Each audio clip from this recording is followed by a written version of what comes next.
How to survive a long distance relationship. My name is Coach Adrian, and let's find out.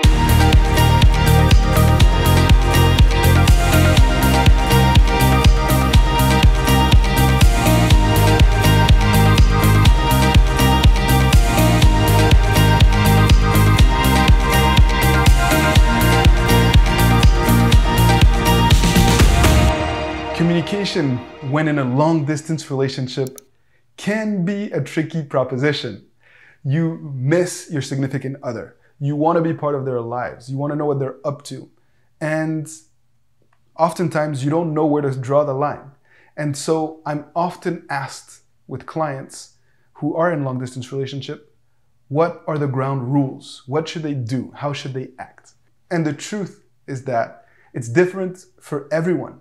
We all have different needs. And that's why it's very, very important for you to establish some sort of ground rules together when in a long distance relationship.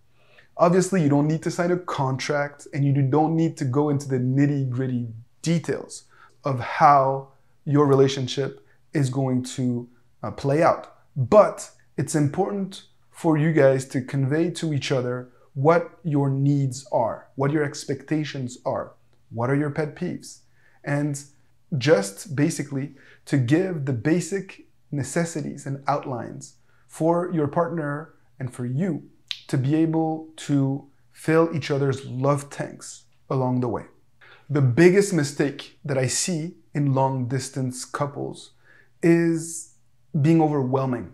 One party starts to get insecure and needs too much reassurance or validation.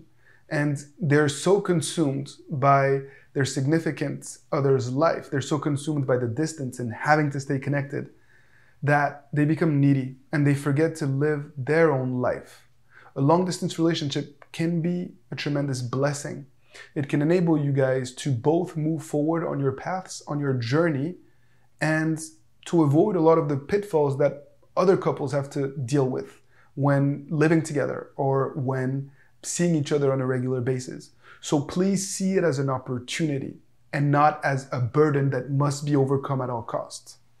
On the flip side, it's very important to not have shallow contact and communication with your significant other. I've seen many people talk every day about nothing and their connection dies even though they talk every day. It becomes burdensome. At the end of the day, they're not exciting about talking to each other, and the relationship kind of, falls by the wayside. It's not exciting anymore. So to prevent that, don't be focused on the quantity, but be focused on the quality of the interactions. You really want to dig deep and connect in a profound manner with the person that you love. And perhaps it'll mean getting to learn more about them and what they value and what they're aspiring for. And to have interesting, challenging conversations where you guys can really grow together instead of daily talks that can become mundane quite quickly. To that effect, I highly urge you to do as much video calling as you can versus regular phone calls or chats. It's so tempting and easy to communicate via text message or WhatsApp in this day and age. And it can kind of prevent you from having those deep, meaningful conversations that we were talking about because you're constantly sharing through the day-to-day, the little things, the big things, and there's no element of surprise. There's nothing exciting left to talk about. You're just talking about nothing and you're tapping yourself out very early on, out of fear of being disconnected or losing the person you love. So please give yourself and your partner time to miss each other. Just because you're in a long distance relationship does not mean that this should be overlooked. It is also very important not to neglect the intimacy aspect of the relationship. And I urge you to focus on keeping things spicy and exciting. You have to build up the sexual tension and the chemistry in whatever ways you guys are comfortable with. But at the end of the day, you don't want to just be best friends or pals. right? You guys are in a relationship and there needs to be intimate moments that are shared together. It's also important to have an end in sight. Long distance relationships cannot last forever. Of course, there are exceptions to every rule, and I've seen couples live out a very long, healthy relationship when living in two different countries and staying together for a decade or more.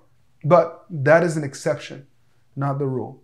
And in most cases, if you don't have an end in sight when the distance will end, you can tend to fatigue and build separate lives. And it can be challenging. So now you know all there is to know about how to be in a healthy long distance relationship, how to communicate effectively, how to not be overbearing, and how to be happily committed. And that is precisely what we're all about. My name is Coach Adrian. I've set out to be on this journey with my amazing partner, Coach Natalie. And our goal is, quite frankly, to be the support system that you need throughout your life, to provide you with the tips and tools to be in a healthy relationship, for you guys to be able to weather the storm and to enjoy each other's true, genuine selves. So thank you for being on this journey with us.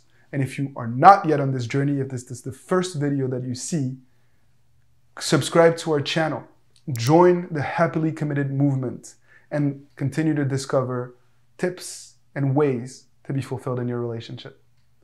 Thank you for tuning in, and see you soon for another insightful video.